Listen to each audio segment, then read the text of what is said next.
The most famous thing about the Trojan War never happens in the story of the Trojan War. The wooden horse, the soldiers hidden inside, the gates swinging open at night. Homer's Iliad doesn't contain a single line of it. The poem ends before the city falls. The horse only turns up later, in a few verses of the Odyssey and in other poems that no longer exist. So the image that everyone carries was never actually in the book that everyone cites, which raises a harder question. If the most famous part of the story isn't in the story, how much of the rest is even real? Let's start with the time gap. Homer wrote around the 8th century BCE about a war supposedly fought around 1200 BCE. That's 400 years of people retelling the story out loud before anyone wrote it down at all. And that famous date, 1184 BCE, the fall of Troy, nobody recorded it at the time. A Greek scholar named Aristophanes worked it out centuries later, counting backward through lists of Spartan kings and Olympic champions. A smart guess, but not a definitive receipt. So here's the real question. Under 3,000 years of poetry, is there anything solid down there? A real city? A real war?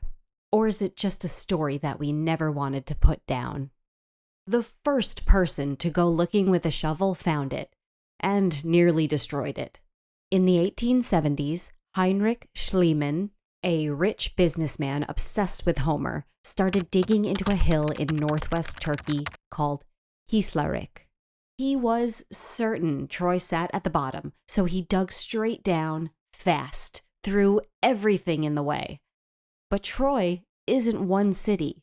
It's at least 9, stacked on top of each other like layers in a cake. Schliemann tore through the middle layers to reach the oldest one, found gold, named it Priam's treasure, and told the world that he had found Homer's Troy. He was off by 1,200 years. That gold came from a city that existed around 2400 BCE, more than 1,000 years before the war he was chasing. He dug straight through the real thing to reach it. So which Troy, if any, burned the way the legend says? Later archaeologists worked more carefully, and 2 layers stood out. Troy 6 was big and wealthy, and it collapsed around 1300 BCE. But it looks like it fell to an earthquake, not an army. So right city, wrong downfall.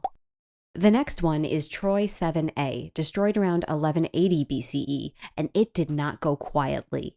Diggers found a thick layer of burned rubble, arrowheads, slingstones piled inside the walls, bodies left unburied in the streets, others buried in a hurry.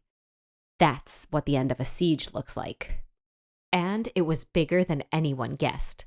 Schliemann only found the citadel, about 5 acres. In 1993, Manfred Korfmann's team ran a magnetometer across the surrounding fields, reading what lay buried without breaking ground. Around it sat another city, 10 times the size of Schliemann's fort, a real city of several thousand people. And just recently, in 2025, a new dig pulled up dozens more slingstones from the dirt outside the palace walls. The read? Heavy fighting, right there. But burned cities are everywhere in the Bronze Age. A fire and some arrowheads don't prove this fire was that war. For that, you'd want someone alive at the time to mention it, in writing. And someone did. Not the Greeks, their neighbors. The Hittites ran an empire in what's now Turkey, keeping careful records on clay tablets. One of them names a coastal city they call Wilusa. Soften the sound of it, and Wilusa is Ilios, the name for Troy in the Iliad itself. Same place. Then it gets even stranger. The tablets name a rival power across the sea, the Ahiyawa. Homer's Greeks call them the Achaeans. And one Hittite treaty names the actual king of Wilusa. His name was Alakandu. In the Iliad, the prince of Troy who starts the whole war has a second name, Alexandros. You know him as Paris.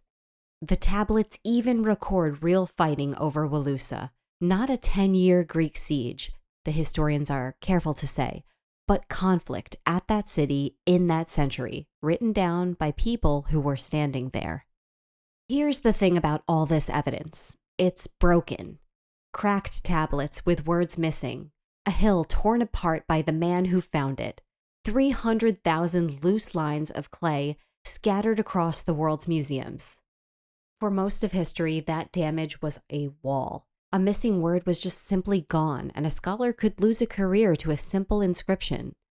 That wall is now what AI is taking apart. In 2022, a team at DeepMind built a system called Ithaca, trained on thousands of ancient Greek inscriptions. Hand it a damaged text with letters missing, and it fills in the gaps. On its own, it gets them right about 62% of the time. Working with a human historian, that climbs to 72%. It also estimates when a text was written to within about 30 years and where it came from, at around 71% accuracy. Reading, dating, placing. The exact 3 questions the fact versus myth fight keeps getting stuck on. And it works at a scale a person just can't. A project in Munich used AI to match broken cuneiform fragments, searching a haystack no human could hold in their head. In about 5 years, it found roughly 1,500 new joins. The previous 150 years of scholars matching by hand had found about 5,000 total. One match turned out to be a missing piece of the Epic of Gilgamesh, the oldest story we have. There are even models hunting lost cities from space.